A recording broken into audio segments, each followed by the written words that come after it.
selamat malam. Malam ini aku akan membaca Kisah Para Rasul pasal yang kedua dari TB1 dan bagian pertama yaitu dari ayat 1 sampai 21 dengan judul awal adalah Pentakosta.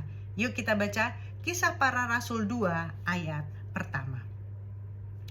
Ketika tiba hari Pentakosta, semua orang percaya berkumpul di suatu tempat.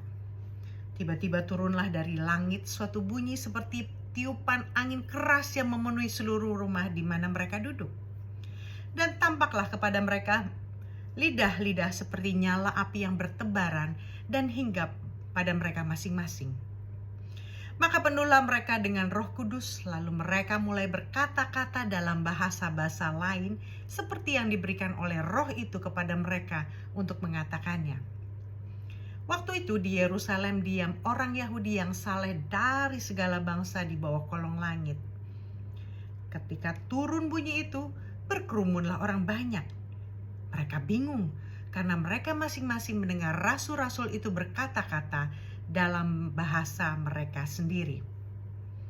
Mereka semua tercengang-cengang dan heran lalu berkata, "Bukankah mereka semua yang berkata-kata itu orang Galilea?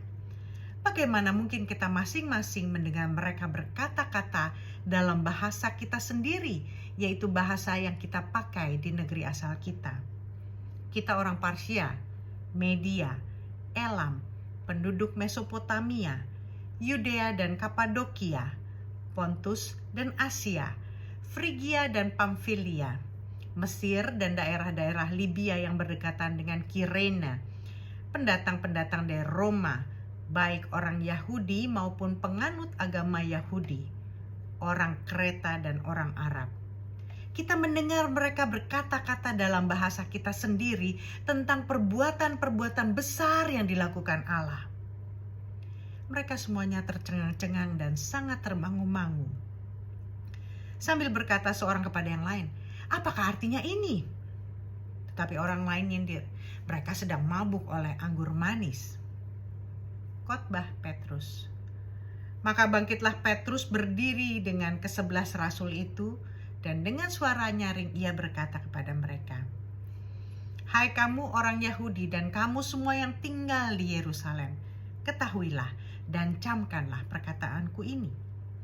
Orang-orang ini tidak mabuk seperti yang kamu sangka, karena hari baru pukul 9. Tetapi itulah yang difirmankan Allah dengan perantaraan Nabi Yoel. Akan terjadi pada hari-hari terakhir, demikianlah firman Allah, bahwa aku akan mencurahkan rohku ke atas semua manusia. Maka anak-anakmu laki-laki dan perempuan akan bernubuat, dan teruna-terunamu akan mendapat penglihatan-penglihatan, dan orang-orangmu yang tua akan mendapat mimpi. Juga ke atas hamba-hambaku laki-laki dan perempuan akan kucurahkan rohku pada hari-hari itu, dan mereka akan bernubuat. Dan aku akan mengadakan mujizat-mujizat di atas, di langit, dan tanda-tanda di bawah, di bumi. Darah dan api dan gumpalan-gumpalan asap. Matahari akan berubah menjadi gelap gulita dan bulan menjadi darah, sebelum datangnya hari Tuhan, hari yang besar dan mulia itu. Dan barang siapa yang berseru kepada nama Tuhan akan diselamatkan."